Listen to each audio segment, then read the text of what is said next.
Bom dia, amigos agricultores, aqueles que não ouvem no programa de agricultura da região Baiana de Pasópolis. Aqui que é a Reginaldo Pavés, engenheiro agrônomo da região. Bem, essa semana vamos falar sobre a situação das lavouras. O milho encontra-se aí em fase de movimento bastante adiantado, alguns pendoando, mas pelo que vimos aí dando uma volta na região, vimos que as chuvas estão irregulares e têm prejudicado o desenvolvimento da maioria dos milhos. A gente ouve falar na região dos Campos Gerais, de Ponta Grossa para frente, uma dificuldade com relação às chuvas, e daí o milho vem apresentando aquela requeima por baixa, onde já significa uma perda de produtividade, com essa ocorrência de chuvas irregulares. Em várias regiões, principalmente aqui do estado do Paraná, que a gente tem mais notícia, essas chuvas vêm ocorrendo de forma, em um local sim, em outro não. Por exemplo, tivemos aqui na região de Faxinal semana passada 32 milímetros quinta-feira, mais 10 milímetros no sábado. Então também pegou não no município inteiro, uma variação de 10 milímetros na do município. Isso vem gerando aí o desenvolvimento. Temos aí a região de Marilândia, que passamos ontem lá também o milho sentindo bastante, principalmente tendendo para o lado de Apucarana, onde também tem apresentado deficiência nutricional em função do déficit hídrico que vem ocorrendo em função dessa chuva regionalizada, ou chuva de manga. Agora, para quem tem o milho no seu desenvolvimento, que está aí começando a pendoar, já sabemos que a aplicação de fungicida era em pré-pendoamento e agora é necessário, para quem não passou ainda, tende a passar, esperar o pendoamento completo com a polinização, e depois de polinizado é que deve-se fazer alguma aplicação àqueles que ainda querem ou não fazer a aplicação fúngica no milho.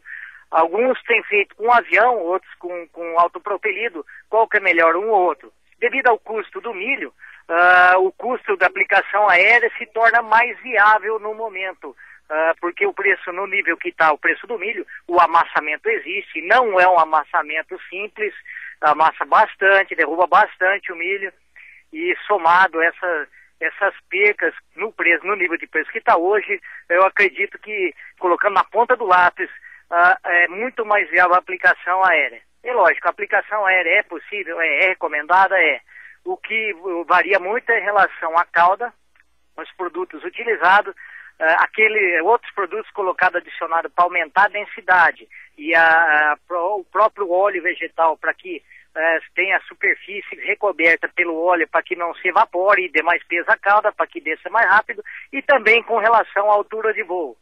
Isso, há várias empresas especializadas nisso e pilotos que sabem como fazer esse tipo de aplicação. Sempre lembrando que mesmo a aplicação aérea, devemos ter temperaturas abaixo de 30 graus para que os produtos tenham sua eficiência, e com uma umidade relativa acima de 60%, e com um vento não nulo, mas sim um vento fraco a moderado, que ainda até ajuda a penetração dentro da cultura do milho. Bem, o soja está variando bastante também. Nós tivemos na região de Arapongas, Borrasópolis, Cruz Maltina, também Mauá da Serra. Algumas variedades estão desenvolvendo bem, outras estão com internós curtos, parece que não saem do chão, principalmente as de ciclos maiores. Algumas que floraram antecipadamente. Recomendamos que vá com o seu engenheiro agrônomo e procure aplicar alguns produtos foliares com que faça alguma indução do crescimento das mesmas, para que possa dar um reforço nutricional, para que ela não sinta tanto, ou possa crescer pelo menos um pouco e sair de fito de alguns herbicidas, como no caso algum clorimuron, ou também o próprio Roundup passado puro tem dado uma fita em função dessa complicação do clima. Todos nós sabemos que toda fito ocasiona sim perda.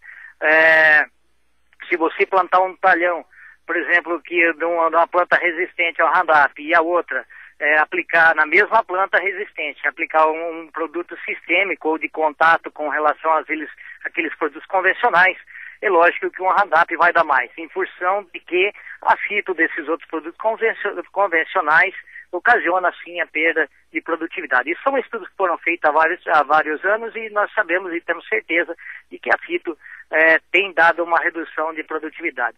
O que acontece é que quanto mais chover, melhor chover, mais úmido tiver, mais a planta sai dessa condição de fitotoxicidade ocasionada pelos produtos herbicidas existentes no mercado. Então, também vale lembrar que aquelas plantas que estão florando, a necessidade de aplicação de cálcio e boro para a reposição, principalmente do boro, para o vingamento das flores, e o fornecimento de cálcio estrutural da planta.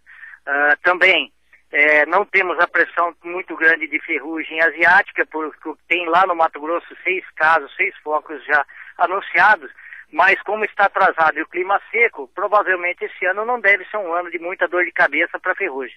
Mas lembramos sempre o seguinte, as aplicações sempre são preventivas de fungicidas, sempre correndo antes da doença, antes do aparecimento dela. Depois que ela aparece, a situação pode ficar um pouco mais complicada, porque não temos produtos eficazes, curativos para essa doença. Então sabemos que o pleno florescimento, apesar de que temos cultivares indeterminadas que elas crescem e vão florando, mas quando tiver o máximo de floração, seria necessário daí fazer a aplicação fúngica, principalmente se não tiver fechado ainda as ruas, e aí colocando algum carbendazim, algum produto para também visando aquelas doenças que seriam chamadas de final de ciclo, que tem aparecido um pouco mais cedo. Mas para isso, o produtor procure seu engenheiro agrônomo, acompanhe a sua lavoura de acordo com as recomendações técnicas do seu técnico, do seu agrônomo, que é capaz de poder orientá-lo para obter a máxima eficácia agronômica e a máxima produção das cultivares. Temos que fazer a nossa parte, porque com relação ao clima nós não temos controle, mas da nossa parte nós temos. Então, saiu o relatório dos Estados Unidos ontem com relação à oferta e demanda. Temos aí a previsão deles, uns estoques mais baixos, uma produção mais baixa de soja, mas prevendo-se uma produção mais alta de milho com relação ao mundo todo. E com isso as cotações tiveram uma queda momentânea por esses dias, em função desse relatório. Mas isso é uma condição momentânea, realização de lucros, pois a realidade não é essa. Isso é uma previsão do que vai acontecer. E até o momento nós temos aí até para os próximos 3 meses, janeiro, fevereiro, dezembro, janeiro e fevereiro, também um pouco de março, ainda as cotações tendendo a manter ou se elevar um pouco mais aos parâmetros que estávamos em setembro, em função da própria falta dos produtos e a procura pela China por esses produtos. Então, temos aí uma previsão boa de safrinha. Sabemos que muitos vão plantar fora de zoneamento por causa do atraso do plantio da soja em função ao problema do clima que estamos havendo. Mas muitos arriscam em função de não ter assim muita a correlação com o trigo não ser muito boa em relação à rentabilidade. Então, se não correr na manjada, seria propício ainda a condição de milho, plantio de milho. Mas o trigo, estamos vendo aí mais uma vez a concorrência do trigo nacional com a Argentina, mas também logo, mais um mês e pouco, deve esfriar um pouco essa concorrência, onde prevemos aí um aumento de preço, onde alguns analistas falam em trigo a 9,1 dólares o bushel do trigo. Quer dizer, a própria escassez do produto. Quem tem era bom esperar pelo menos mais uns dias para fazer uma negociação mais à frente. Isso variando entre 35 até 38, mas no disponível está chegando até R$ 42,00 a saca. Então, a condição para trigo para o ano que vem também é de falta de sementes no sementeiro. Aquele que quiser plantar, já era bom fazer sua semente, o trigo, a variedade, a cultivar que se adapta à sua condição e à sua região e à sua tecnologia, e faça já reserva em função de que já se prevê uma falta de semente das cultivares para implantação de inverno. Bem, outra coisa que queremos falar é em relação aos royalties da Monsanto. Aquela liminar lá conseguida no Mato Grosso pela FAMATO para não recolhimento dos royalties da Monsanto devido à condição de lei de patente, também caiu a liminar através de um desembargador, e aí volta a ser cobrado em todo o país, havia suspenso, agora volta a ser cobrado de todos os produtores os royalties da semente do Roundup RR, da semente RR, para aplicação do Roundup RR. Então os produtores rurais vão até aonde você adquiriu a sua semente, vá lá e pegue o boleto, faça o pagamento deste, até que se reverta ou não ou se decida esse processo com relação ao pagamento dos royalties. Lembrando que o pagamento é obrigatório, no momento voltou a ser obrigatório, então com vencimentos agora para final de dezembro, os vencimentos para o pagamento dos mesmos pela patente e pela descoberta. Ninguém é contra o pagamento, mas é uma tecnologia boa, inovadora, e não termina por aí, porque genética você pode colocar qualquer recurso na planta e se receber por isso sim, mas também tem que se adequar às leis brasileiras de pagamento de patentes. Lembrando que no Canadá já não é cobrado mais, porque já se expirou o tempo lá, então baseado no que o Canadá faz, com relação à lei de patente, lá não é cobrado mais, aqui também teria que não ser. Nos Estados Unidos é cobrado o ano todo, pois a empresa é de lá, e então as condições que salvaguardam o governo e a tecnologia fazem com que seja cobrado ainda. Mas no Canadá já não se cobra mais, que passou os 10 anos da patente dessa tecnologia, não é cobrado mais. A tendência é que também a Federação Paranaense entre com um processo com relação à suspensão também do pagamento dos royalties, é questão de esperar mais um tempo. Mas no momento, faça o pagamento do seu boleto e guarde os seus recibos para a posterior decisão judicial, onde você possa recuperar esses reais que pesam no custo da agricultura, para o retorno deles para a atividade agrícola, para o seu bolso produtor. Por falar em bolso também, hoje iniciou o pagamento, o adiantamento das sobras da Coamo, onde ela distribui 33% do valor comercializado entre insumos, entre todos os insumos, peças, máquinas e também a entrega de produtos, a quantia de grãos entregue de soja, milho e trigo. Então varia em função da quantidade que você entregou, com valores especificados como soja a R$1,6, desses 30%, 33% estão sendo pago agora. Milho 60 centavos, 33% agora, e trigo 30 centavos.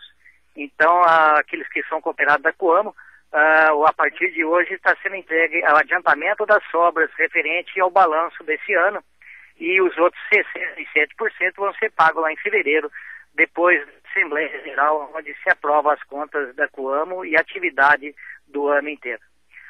Bem, para terminar, gostaríamos de falar sobre, infelizmente, uma vergonha internacional, né, que é esse escândalo do mensalão.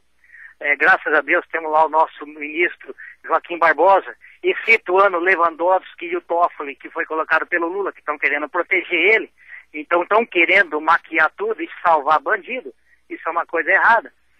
Mas está aí. Graças a Deus o Supremo está votando com a cara e com a coragem e com a vergonha, para não deixar essas petralhas que dizem, que é os irmãos metralha do PT, tomar conta do país e desembolsar o país como tem feito.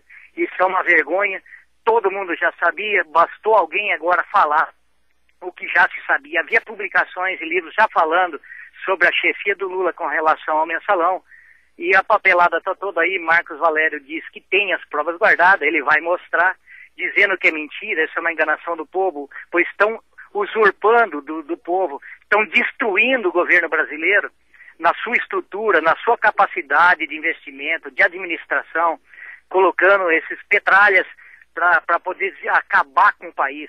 Um exemplo disso é o filho do Lula, o Lulinha, que também está envolvido, que também deve ser feita a quebra de sigilo daquela Rosimeira, onde vai aparecer a relação dela com o Lula e com o Lulinha. Quando o Lula entrou na presidência, era funcionário do Butantan, era um funcionário simples do Instituto Butantan, no Rio de Janeiro. Aí, de repente, de uma hora para outra, ele ficou dono da Telemar, ficou dono da Oi, ficou dono de um monte de posto de gasolina, e que a gente sabe que foi lá no Mato Grosso. Muita gente fala que ele, Daniel Dantas, aquele banqueiro que usurpou e roubou o dinheiro brasileiro, são donos sócios de várias fazendas no Mato Grosso e Mato Grosso do Sul. Todo mundo ali fala. Aliás, conhecimento tem, todo mundo sabe, bastou alguém de coragem para poder denunciar e falar a verdade. Apesar de estar condenado, ele pede salvaguardas para a sua vida, em função de que isso é gravíssimo e que uma hora ou outra, que todo mundo já sabia, ia aparecer. Infelizmente estamos aí faltando dinheiro às vezes para a saúde, para a educação, às vezes até para a agricultura, para renegociação de dívidas do arroz lá no Rio Grande do Sul, onde muitos arrozeiros quebraram, metade deles não plantam mais arroz, mas quem plantou agora está colhendo e vendendo a 40, 50 reais o saco, colhendo aí 200 a 300 sacos por alqueire em patamares, caso aqui no Paraná, tirando uma nota preta. Mas para eles tirar agora, tiveram que quebrar lá, metade do Rio Grande do Sul teve que quebrar com arroz, sem ajuda nenhuma até agora do governo, sabe? Então, principalmente, que o governo não quer se meter numa política definida para 10, 15, 20 anos. Precisamos sim de uma política.